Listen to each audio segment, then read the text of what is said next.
이 거룩한 부활의 주일에 우리 주님의 특별한 은혜와 또 기쁨이 여러분에게 가득 넘치기를 바랍니다. 우리 지난 주일 우리는 애굽에 임했던 마지막 10번째 재앙에 대해서 들었습니다. 애굽 사람들에게는 모든 장자가 죽는 재앙과 심판의 사건이었지만 이스라엘 백성들에게는 구원의 사건이 되었습니다. 그들은 하나님이 지시하신 대로 집집마다 어린 양을 대신 죽여 그 피를 그 집의 문 좌우 설주와 임방에 발라서 구원을 그들 얻었고 첫 유월절을 보내게 됩니다. 그리고 이 유월절이 예표했던 하나님의 어린 양 예수 그리스도께서 2000년 전 이 땅에 오셔서 모든 인류를 대신해 십자가에 달려 돌아가셨습니다. 주님의 십자가는 너무나 슬프고 고통스러운 사건이었지만 주님의 보혈이 모든 인류에게는 죄에서 자유함을 얻게 하는 구원의 능력이 되었습니다. 이 10번째 재앙으로 애굽의 모든 장자가 죽은 그 밤, 바로는 모세와 아론을 불러서 결국 항복을 선언합니다. 너희는 이곳을 떠나라. 너희가 원하는 대로 모든 사람과 가축과 재산도 다 가지고 떠나라. 그러자 애굽 사람들도 이스라엘 백성들을 속히 몰아냅니다. 그리고 이스라엘 백성들이 원하는 대로 그동안 밀린 임금을 금과 은으로 환산해서 다 내주었습니다. 그날 밤 이스라엘 백성들에게 기적 같은 일이 일어난 것입니다. 할렐루야. 여러분, 우리가 예수님의 십자가 은혜로 구원 얻은 일이 이렇게 놀라운 기적입니다. 평생을 죄와 사단의 노예로 살다가 영원하게 멸망당할 그 인생이 주님의 십자가 은혜로 우리의 운명이 바뀌고 천국 백성이 되어서 우리 가나안을 향해 출발하게 된 것입니다. 애굽을 탈출하는 이스라엘 백성들은 남자 어른만 60만 명, 전체가 200만 명 정도가 되었습니다. 그들은 하나님의 지시대로 이미 저녁부터 옷과 신을 다 신고 채비를 하고 있었습니다. 그리고 출애굽의 신호가 떨어지자 일제히 모든 짐을 꾸려 새벽 여명 아래 애굽 땅을 떠나기를 시작하는데, 아마 이 장면은 성경의 역사 가운데 가장 잊지 못할 감동과 감격의 장면이 아닐까 생각합니다. 그런데 하나님은 구원을 얻어 첫 출발하는 이스라엘 백성의 여정 앞에 특별한 축복의 관문을 하나 준비해 놓으셨습니다. 그것은 바로 홍해 바다였습니다. 이스라엘 백성이 애굽을 거의 빠져나와서 비하히롯 근처 해변에 이르렀을 즈음입니다. 이스라엘을 보내놓고 망연자실해하던 이 바로는 그 마음에 또다시 엉뚱한 생각이 들기 시작했습니다. 우리가 어찌 이같이 하여 이스라엘을 우리를 섬김에서 놓아 보내었는가? 후회를 하기 시작합니다. 죽어도 못 보내. 내가 어떻게 너희를 보내? 가려거든, 떠나려거든, 내 자식 살려내. 그렇게 주먹을 쥔 채 부들부들 떨더니 우리 군대가 저 노예들을 지금이라도 쫓아가면 거기서 죽이든 다시 잡아오든 할 수 있을 거라는 생각을 합니다. 여러분, 그렇게 맞고도 아직 정신을 못 차린 것입니다. 그러나 이런 분들 때문에 우리가 성경을 읽을 때 심심하지 않은 겁니다. 이런 분들이 없으면 성경이 얼마나 밋밋하겠습니까?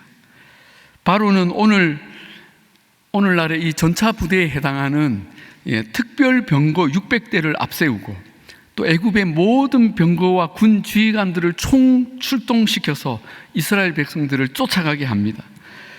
전 속력으로 쫓아가게 하죠. 아니나 다를까 이스라엘 백성들은 그 많은 짐과 노약자들 또 짐승들을 데려가니까 얼마 가지를 못했고 그 비하히롯 앞 해변에 머물러 있었습니다.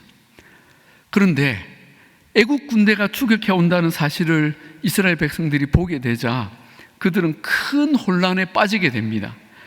앞에는 홍해 바다, 뒤에는 애국 군대, 이 진퇴양난의 위기가 느껴지자 그들은 심히 두려워하여 여호와께 부르짖기 시작합니다. 그리고 그들의 두려움은 더 커져서 극도의 불신으로 치달았고 이내 모세를 찾아가서 아우성을 치기 시작합니다. 모세, 이게 어떻게 된 일이요? 우리가 여기서 다 죽게 되었어. 아니, 애굽에 매장지가 없어서 우리를 여기까지 끌고 온 곳이요, 애굽에 있을 때 우리가 뭐라고 했어? 제발 우리를 내버려 두라. 우리는 애굽 사람의 종으로 섬기며 살겠다 하지 않았어. 차라리 그렇게 사는 것이 여기서 죽는 것보다 100배, 1000배 낫겠어. 여러분, 하나님의 구원과 큰 능력을 그렇게 경험하고도 절망적인 문제 하나만 만나면 양철 냄비에 물이 끓듯이 믿음이고 뭐고 다 흔들려 버리는, 그리고 하나님을 원망하는 이들의 모습을 보면서 우리는 우리의 모습도 보게 됩니다. 우리도 이렇지 않을까요? 그러하기에 여러분, 신앙이 있다는 것, 신앙이 깊어진다는 것은 이런 상황들을 여러 번 겪으면서 이제는 신실하신 하나님을 조금씩 더 믿고 기다릴 수 있다는 것이죠. 하나님은 자기 백성에게 나타난 고난과 역경을 통해 오히려 더 놀라운 선물을 준비하고 계셨던 것입니다. 출애굽 이후 이스라엘이 만난 이 첫 시험에서 하나님은 자기 백성에게 구원의 확실한 도장을 찍어주기를 원하셨습니다. 그것은 이스라엘 백성이 전혀 상상도 못한 일로 전개가 되었습니다. 모세는 그렇게 아우성치는 백성들 앞에 담대하게 외칩니다. 너희는 두려워하지 말고 가만히 서서 여호와께서 오늘 너희를 위하여 행하시는 구원을 보라. 너희가 오늘 본 애굽 사람을 영원히 다시 보지 아니하리라. 여호와께서 너희를 위하여 싸우시리니 너희는 가만히 있을지니라. 아멘. 여러분, 모세는 가만히 서서 지켜보라고 합니다. 그렇습니다.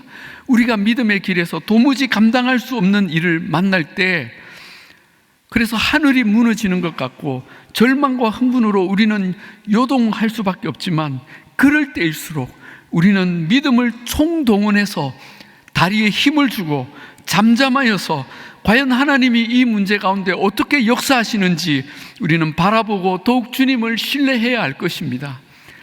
모세의 외침이 있고 나서 하나님은 이 백성들에게 어떤 길을 열어주십니까? 그것은 모세도 이스라엘도 전혀 상상하지 못한 길이었습니다. 바로 바다 한가운데로 지나가는 길이었습니다. 하나님은 모세에게 너의 그 지팡이를 든 손을 바다 위로 내밀어 바다로 갈라지게 하라. 그러면 너희가 바다 한가운데로 마른 땅으로 지나가리라 말씀하셨습니다. 여러분, 우리는 이 홍해 사건을 설교로도 들었고 영화로도 봐서 이것이 우리는 그렇게 놀랄 일이 아니지만, 모세가 이 말씀을 들었을 때 이게 이해가 되었겠습니까? 내가 잘못 들은 건가? 방금 바다가 갈라진다고 하셨나? 다시 묻기도 그렇고, 모세는 일단 말씀하신 대로 바다를 향해 지팡이를 내어밉니다. 여러분, 나일강 위에 지팡이를 휘두를 때랑 느낌이 달랐겠죠. 여러분, 바다는 그냥 어마어마한 바다죠. 그런데 어떤 일이 일어납니까? 그 홍해 바다가 갈라지기 시작한 것입니다. 이스라엘 앞을 막았었던 그 거대한 바다가 큰 바람에 의해 갈라지고 있었습니다. 그때까지 계속 아우성을 치고 있던 백성들은 이 광경을 보는 순간 그만 말문이 막히고 말았습니다. 이것은 상상도 못할 일일 뿐만 아니라 보고도 믿기지가 않았던 것이죠. 사랑하는 여러분, 하나님은 우리가 도무지 해결의 길이 없다고 절망하는 그때에도 우리가 상상하지 못할 방법으로 길을 내시고 우리를 건지시는 분인 줄로 믿습니다. 인간의 지혜와 능력이 아닌 창조주의 지혜와 능력으로 우리에게 새로운 살 길을 열어놓으시는 분이십니다. 아멘. 예수님께서 십자가에서 달려 돌아가시던 그 시간, 예루살렘 성전에 그 성소와 지성소를 가로막고 있던 거대한 휘장이, 커튼이 위에서 아래로 찢어져 둘이 되면서 그 휘장 사이로 지성소로 들어가는 길이 열렸습니다. 이 사건에 대해 히브리서 10장 20절이 이렇게 말씀합니다. 그 길은 우리를 위하여 휘장 가운데로 열어놓으신 새로운 살 길이요, 휘장은 곧 그의 육체니라. 즉 예수님의 십자가 죽음이 이제는 누구라도 하나님의 보좌 앞에 나아갈 수 있게 만든 새로운 길, 생명의 길, 구원의 길이 되었다는 것입니다. 할렐루야. 그런데 하나님은 놀랍게도 이스라엘이 출애굽을 할 때 이 홍해에서 그 새로운 살 길을 이미 경험하게 하셨던 것입니다. 이처럼 우리는 구약에서도 예수님을 통한 구원의 메시지를 수없이 발견합니다. 이스라엘 백성들은 너무나 놀랐지만 일단 살아야 하니까, 그리고 살 수 있는 길이 이것밖에 없으니까 그 갈라진 바다의 길로 급히 들어가기를 시작합니다. 마찬가지로 여러분, 우리가 사탄에게 노임을 받고 구원을 얻을 수 있는 길도 오직 예수 그리스도 한 분뿐인 줄로 믿으시기 바랍니다. 그 길밖에는 없습니다. 백성들이 그 바다에 열린 길로 들어가는 동안 바다는 계속 열려 있었습니다. 한편 하나님은 백성들이 다 지날 때까지, 그 바다를 건널 때까지 애국 군대를 구름 기둥과 불 기둥으로 막고 계셨습니다. 그리고 이스라엘 백성들이 다 건너간 것이 확인되었을 때 하나님은 애국 군대를 막고 있던 그 구름 기둥이 그들에게서 비켜가게 하셨습니다. 그런데 여러분, 애국 군대가 이스라엘을 다시 추격하기 시작했을 때 그들은 충격받지 않았겠습니까? 이스라엘 백성이 전부 바다 사이의 그 길을 통해서 마른 땅같이 그 길을 건너가고 있었기 때문입니다. 그 충격도 잠시, 그들은 이내 그 바닷길로 따라 들어가기를 시작합니다. 여러분, 이들은 정말 용기가 있는 것입니까? 아니면 생각이 없는 것입니까? 지금 바다가 갈라져서 그 사이로 이스라엘 백성이 건너간 것이 예사의 일입니까? 그냥 우리 서해 바다에 가면 1년에 한 번씩 바다가 갈라진다고 모세의 기적이라는데 뭐 그런 데를 지나간 것입니까? 지금까지 자기들이 당한 일을 잠깐만 생각해 보아도 이 상황에 이스라엘을 죽이겠다고 또 따라 들어가면 어떤 일이 벌어질지 짐작이 되지 않습니까? 그런데 신기한 것은 하나님을 대적하는 사람들에게는 그런 지혜가 전혀 작동하지 않는다는 것입니다. 애국 군대는 기어코 그 바다 사이로 들어갑니다. 그리고 이스라엘 백성들이 다 빠져가고 그 군대가 온전히 그 바다에 들어가 있었을 때 바다는 더 이상 갈라져 있을 이유가 없었습니다. 27절에 모세가 곧 손을 바다 위로 내밀자 그동안 갈라져 있던 양쪽 바다는 자동문이 닫히듯이 모아져 버렸습니다. 부산말로 오마졌죠. 제가 서울에서는 이런 설교를 못했습니다. 아무튼 그 순간 바다가 닫히면서 그 바다 사이에 들어와 달리던 애굽의 병거와 군대는 이스라엘 백성이 지켜보는 앞에서 다 수장이 되고 말았습니다. 하나님을 대적하며 그 백성을 끝까지 죽이려 하던 사단의 세력이 어떻게 그 머리가 깨어지는지 하나님은 분명히 보게 하셨습니다. 여러분, 이것이 하나님의 구원입니다. 이 홍해 사건은 참으로 놀라운 기적입니다. 그런데 어떤 분은 이 홍해 사건이 도무지 믿어지지 않아서 나름 상식적인 해석을 내놓았습니다. 홍해 근처에는 무릎 정도의 아주 얕은 바다가 있다.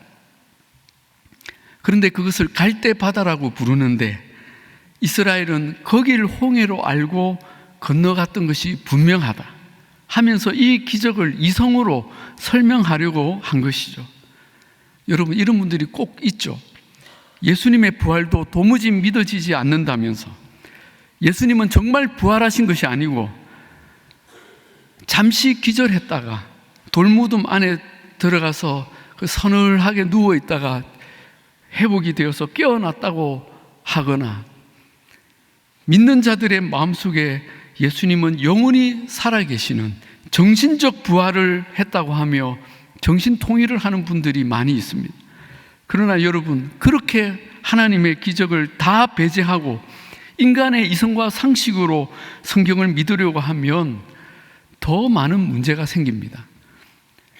이 홍해가 갈대바다였다고 주장한 연구를 보았던 어느 초등학교 선생님이 학교에 가서 자기 학생들에게, 얘들아, 홍해 사건은 기적이 아니고 이런 무릎 정도의 깊이의 갈대바다를 건너간 것이란다 라고 말해 주었습니다.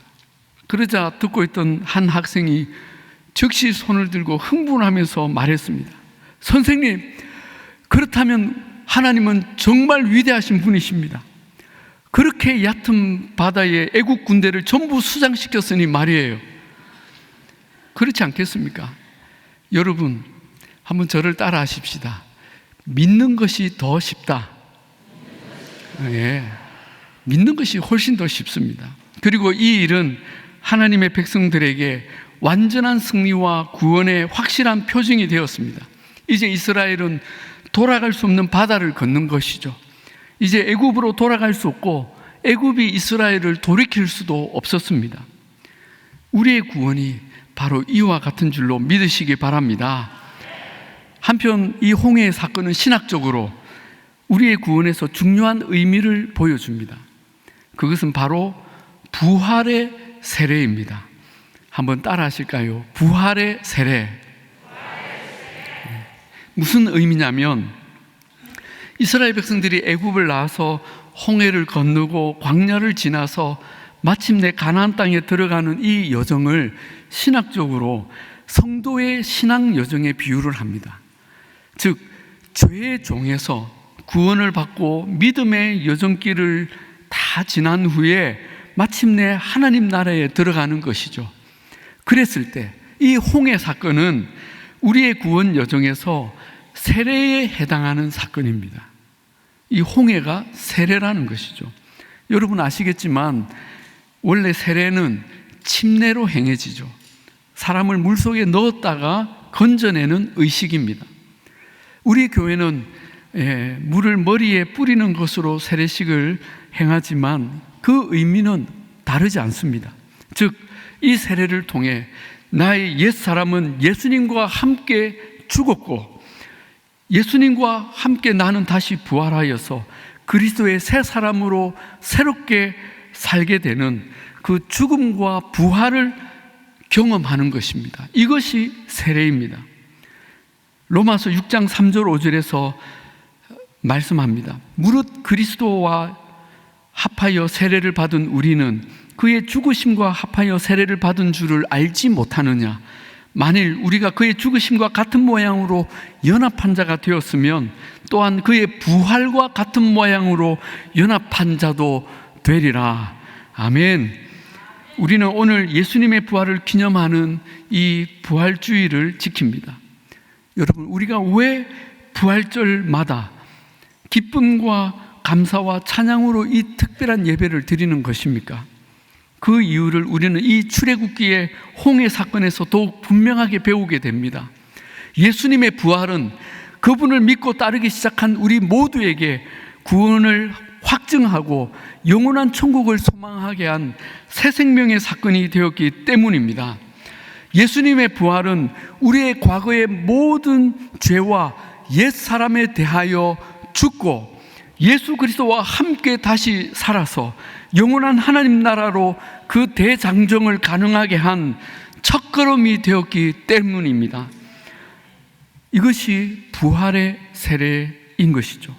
이후에 이스라엘 백성은 광야 40년을 지나는 동안 출애굽 1세대는 다 죽고 새로운 세대가 가나안 땅에 들어가게 되었습니다. 마찬가지로 우리 또한 이 땅에서의 신앙생활 여정을 통해 여전히 남아있는 우리의 옛사람은 하나씩 다 죽고 오직 그리스도를 닮은 새 사람으로 하나님 나라에 들어가는 완전한 성화의 과정을 거치게 되는 것입니다. 그래서 우리는 주님을 믿고 그 해가 지날 때마다 더욱 주님을 닮아가는 것이죠. 그리고 마지막 날 예수님 앞에 우리는 영화되어서 그 천국에 들어가는 것입니다.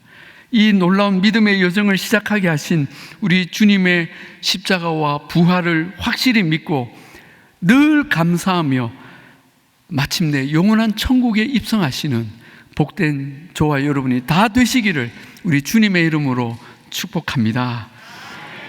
기도하겠습니다.